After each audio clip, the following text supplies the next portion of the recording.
Hi friends, welcome back to the channel and எல்லாருக்கும் happy new year. நாங்கள் வந்து தூங்குறதுக்கே 2 மணி ஆயிடுச்சு. விலாக் முடிச்சுட்டு நான் அப்லோட் பண்ணிட்டு தான் நான் தூங்கினேன். ஸோ 2:30 மணியே ஆயிடுச்சு. அதுக்கப்புறம் தான் நான் தூங்கினோம். இப்போ டைம் வந்து 10 o'clock ஆச்சு. ஸோ இப்போ கீழே போய் பிரேக்ஃபாஸ்ட் ஏதாவது சாப்பிட்டுட்டு கொஞ்சம் வேலைலாம் இருக்குது. அதுக்கப்புறம் திரும்பி வந்து நாங்கள் வந்து ரெடி ஆகணும் ஃபங்க்ஷனுக்கு.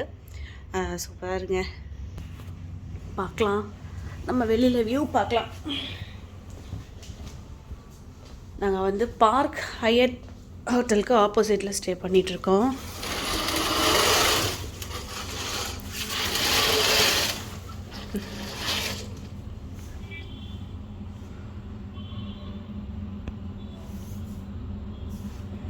Park Hyatt opposite.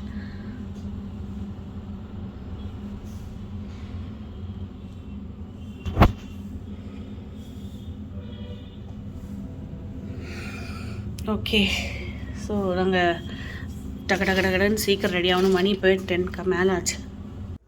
மார்னிங் பிரேக்ஃபாஸ்ட்லாம் முடிச்சுட்டு அதுக்கப்புறம் பார்த்திங்கன்னா இப்போது ப்ளீச் வந்து போட போகிறேன். நான் லாஸ்ட் வ்ளாகில் சொல்லியிருப்பேன், முடிஞ்சால் நைட்டே நான் ப்ளீச் பண்ணிடணும், மார்னிங் ஃபேஸ் மாஸ்க் போடணும்னு சொல்லிட்டு. பட் எதுவுமே என்னால் முடியல. அது லாஸ்ட் வீடியோவில் உங்களுக்கு எல்லாம் சொல்லியிருப்பேன் டீட்டெயிலாக.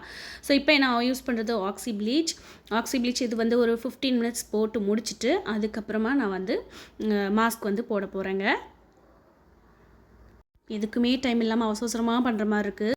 இது ஒரு 15 minutes நல்லா காஞ்சதுக்கப்புறம் நான் வந்து குளிச்சுட்டு அதுக்கப்புறமா தான் மாஸ்க் போட போகிறேன். மாஸ்க் போட்டுட்டு அவ்வளோதான், அப்புறம் நான் ரெடி ஆக வேண்டியது தான். ஓகே, ஸோ குளிச்சுட்டு அதுக்கப்புறம் மாஸ்க் போடும்போது உங்களுக்கு வீடியோ எடுக்கிறேன். ஸோ இப்போ நான் வந்து ஃபேஸ் மாஸ்க் போட போகிறேன். நான் பேக் பண்ணும்போதே காமிச்சிருப்பேன் உங்களுக்கு எல்லாமே பிராண்டு. ஏன்னா சில பேர் கேட்குறதுனால நான் சொல்கிறேன். ஸோ டாக்டர் ரேஷலோட ஃபேஸ் மாஸ்க் தான் நான் இப்போ யூஸ் பண்ணிகிட்ருக்கேன். ஸோ இதை யூஸ் பண்ணிவிட்டு ஒரு 15 minutes கழித்து நான் ரிமூவ் பண்ணிடுவேன், அவ்வளோதாங்க. ஸோ இப்போ ஃபேஸ் மாஸ்க் போட்டதுக்கப்புறம் நான் வந்து சோப்பு இல்லை ஃபேஸ் வாஷ் வச்சு வந்து இது பண்ணக்கூடாது, வாஷ் பண்ணக்கூடாது. ஸோ அப்படியே நம்ம ட்ரை பண்ண விட்டுறலாம். ட்ரை பண்ணிட்டு அப்படியே மேக்கப் ஸ்டார்ட் பண்ண போகிறேன். ஏன்னா நமக்கு ரொம்ப டைம் இல்லை. இப்போது நான் வந்து பார்த்திங்கன்னா நான் 3 o'clock ரெடி ஆகணும்னு நினச்சேன். நான் இப்போவே மணி 2க்கு மேலே ஆகிடுச்சு. ஸோ 30-40 minutesல நான் வந்து கம்ப்ளீட் பண்ணணும். 3:30 கேப் புக் பண்ணியாச்சு. 4 o'clock வந்து நுங்கம்பாக்கம் ரீச் ஆகணும். ஸோ நான் செட்டஃபில் வந்து மாய்ஸ்சரைசர் யூஸ் பண்ணிவிட்டு அதுக்கு மேலே ப்ரைமர் யூஸ் பண்ணிவிட்டு அதுக்கப்புறம் பார்த்திங்கன்னா ஃபேஸ் எல்லாம் வந்து நல்லா ஆரஞ்சு கரெக்டர் கொஞ்சம் கண்ணுக்கு கீழே, அப்புறம் எங்கள் அவ்வளோ கன்னத்துலலாம் மார்க் கிடையாது. ஸோ அதில் கண்ணுக்கு கீழே மட்டும் நல்லா கரெக்ட் பண்ணிவிட்டு ஃபவுண்டேஷன் மிக்ஸ் பண்ணுறேன். ஃபவுண்டேஷன் வந்து நான் ஹுடாவோட ஒரு லைட் ஷேட் ஒரு டார்க் ஷேட் வாங்கி வச்சுருக்கேன். எப்பவுமே அப்படி தான் மிக்ஸ் பண்ணுவேன். ஏன்னா நம்ம ஸ்கின் டோன் வந்து ஒரே மாதிரி எப்பவும் இருக்காது. சம்மரில் ஒரு டோனில் இருப்போம், வின்டரில் ஒரு டோனில் இருப்போம். எல்லாருமே அப்படி தான், கொஞ்சம் டேன் ஆகும்போது மாறும். ஸோ நம்ம வந்து ஒரு ஷேட் மட்டும் வாங்கி வச்சா சில டைம் அது நம்மளுக்கு அது டார்க்காக தெரியும், சில டைம் வந்து ரொம்ப வெள்ளை அடித்த மாதிரி தெரியும். அதனால் நான் வந்து எப்போவுமே இந்த மாதிரி 2 ஷேட் வாங்கி வச்சு அது வந்து நம்ம கரெக்டான ஒரு ரேஷியோவில் மிக்ஸ் பண்ணி அப்ளை பண்ணிக்கணும். ஸோ அதை தான் நாங்கள் இப்போ பண்ணிகிட்ருக்கேன். ஸோ அடுத்தது பார்த்திங்கன்னா ஃபவுண்டேஷன் நல்லா பிளெண்ட் பண்ணிவிட்டு, எப்போவுமே வந்து ஃபவுண்டேஷன் போடும்போது ஃபவுண்டேஷன் எது க்ரீம் போடும்போது காது அண்ட் கழுத்து அதை கரெக்டாக வந்து கலர் மேட்ச் பண்ணணும். இல்லைனா அதுவும் வந்து உங்களுக்கு ஆட தெரியும். கண்ணுக்கு மேலே மட்டும் நான் கன்சீலர் வந்து போட்டுக்கிறேன். ஏன்னா இப்போ வந்து கொஞ்சம் டார்க்காக இருக்குது ரொம்ப எனக்கு கண்ணுக்கு மேலே. ஸோ இப்போ வந்து நம்ம ஐ ஷேட் போடும்போது கொஞ்சம் பாப் அவுட் ஆகி தெரிகிற மாதிரி இருக்கும். நான் வந்து அடுத்தது பார்த்திங்கன்னா நான் காம்பேக்ட்லாம் போட்டுட்டு அதுக்கப்புறம் கொஞ்சம் வந்து லைட்டாக ஹைலைட்டர் அவ்வளோதான் அப்ளை பண்ணி முடிச்சாச்சு. இப்போ வந்து ப்ளஷ்ஷும் லைட்டாகவே நான் போட்டுக்கிறேன், ரொம்ப போட்டால் எனக்கும் பிடிக்காது. அதனால் ஸோ இப்போ நமக்கு மேக்கப் பார்க்குறப்ப ரொம்ப ஒரு மாதிரி ஒயிட்டாக இருக்கிற மாதிரி இருக்கும். பட் டைம் போக கொஞ்சம் லைட்டாக ஆக்சிடைஸ் ஆகும். அதனால் நான் வந்து கொஞ்சம் பிரைட்டாகவே போட்டிருக்கேன். அதுக்கப்புறம் வெட் அண்ட் வைல்டோடது ப்ரோ வந்து ஃபில் பண்ணிக்கிறேன். எனக்கு இதுவும் நேச்சுரலாகவே இருக்கணும் எனக்கு. அதனால வந்து ரொம்பலாம் ப்ராடாக ஃபில் பண்ணல, எனக்கு நேச்சுரலாக எடுத்த மாதிரியே தான் இருக்கும். அதனால் லைட்டாக வந்து கொஞ்சம் மாதிரி டார்க் பண்ணிக்கிறேன், அவ்வளோதாங்க. அதே மாதிரி ஐ ஷேடும் வந்து இந்த ஸ்மோக்கி ஐ லுக் அதெல்லாம் எனக்கு ஓகே, அதெல்லாம் கொஞ்சம் இது இல்லை. ஸோ அதனால் நான் வந்து பார்த்திங்கன்னா ஒரு பிளாக் saree போட்டிருக்கனால ஒரு கிளிட்டர் வந்து கொடுக்கலான்னு நினச்சேன்.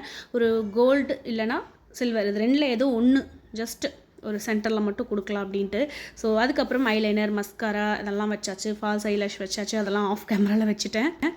அண்ட் ஃபைனலாக ரொம்ப சிம்பிளாக ஒரே ஒரு பெரிய இயரிங் அந்த சாரீக்கு மேட்ச் ஆகிற மாதிரி இதுவுமே உங்களுக்கு வந்து பேக் பேக் பண்ணும்போது விலாகில் காமிச்சிருப்பேன். அண்ட் நெக் பீஸ் எதுவுமே போடலை, ஏன்னா சாரியே உங்களுக்கு வந்து ரொம்ப நல்லா கிராண்டாக இருக்கிறதுனால நான் எதுவும் அதுக்கெல்லாம் போல சிம்பிளாக விட்டுறலான்னு நினச்சிட்டேன். ஸோ ஃப்ரெண்ட்ஸ் அவ்வளோதான், நான் ரெடி ஆகிட்டேன். இதுதான் என்னோட black dress, netted sari and blouse design. இந்த ப்ளவுஸ் வந்து 1 ஹவரில் ஸ்டிச் பண்ணி கொடுத்தாங்க. இதோட டீட்டெயில்ஸ் எல்லாம் நான் வீட்டுக்கு வந்ததுக்கப்புறம் நான் உங்களுக்கு வந்து ஷேர் பண்ணுறேன். உங்களுக்கு இந்த ட்ரெஸ் பிடிச்சிருக்கா ஜஸ்ட் எனக்கு கமெண்ட்டில் சொல்லுங்கள். ஏன்னா நான் ஒரு சஸ்பென்ஸாக வச்சுருந்தேன். ஸோ பார்த்தீங்கன்னா மேலே மட்டும் இங்கே லேஸ் வச்சுட்டு நாங்கள் ஸ்டிச் பண்ண சொல்லியிருக்கேன். அப்புறமா நார்மல் ப்ளவுஸ் டைப் அண்ட் பேக்லேயும் பார்த்தீங்கன்னா இந்த மாதிரி இருக்கும்.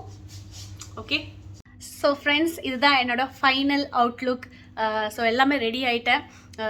இந்த வெஸ்டர்ன் டைப்பில் நான் வந்து போட்டிருக்கனால, இவ்வளோ பெரிய இயரிங் இதெல்லாம் வச்சுருக்கனால எனக்கு வந்து இங்கே பொட்டு வச்சா செட் ஆக மாட்டேங்குது. அதனால் செந்தூரம் வச்சுருக்கேன். ஓகே, ஸோ அவ்வளோதான் என்னோடய இயரிங்ஸ். கழுத்தில் எதுவும் போடலை, ஏன்னா சிம்பிளாக அப்படியே விட்டுட்டேன்.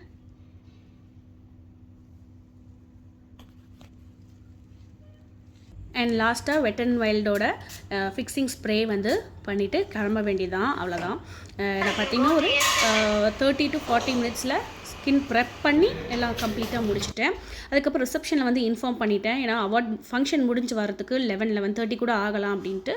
ஸோ அதனால் அவங்கக்கிட்ட இன்ஃபார்ம் பண்ணிவிட்டு நாங்கள் ஹோட்டல்லேருந்தே கேப் புக் பண்ணி தர சொல்லி அப்படியே வந்து நாங்கள் போயாச்சுங்க. 4 o'clock ஃபங்க்ஷன் அப்படின்னு சொல்லி எங்களுக்கு இன்ஃபார்ம் பண்ணியிருந்தாங்க. ஸோ 4 o'clock சொன்னனால நாங்கள் 3:30க்கு புக் பண்ணிட்டோம். ஏன்னா நாங்கள் கிண்டியில் தான் வந்து ஹோட்டல் எடுத்திருந்தேன். நுங்கம்பாக்கம் ஜஸ்ட் ஒரு கம்மி டைம் தான் ஆகும் அப்படின்னு சொல்லிட்டு அந்த மாதிரி நாங்கள் வந்து புக் பண்ணியிருந்தோம். ஸோ அவ்வளோதான், ஃபைனலி வந்து வென்யூ வந்தாச்சு. இதுக்கப்புறம் பார்த்தீங்கன்னா இந்த வீடியோவோட கண்டினியூஷன் வந்து நெக்ஸ்ட் வீடியோ வரும் உங்களுக்கு. Love you all. Thank you so much. Bye.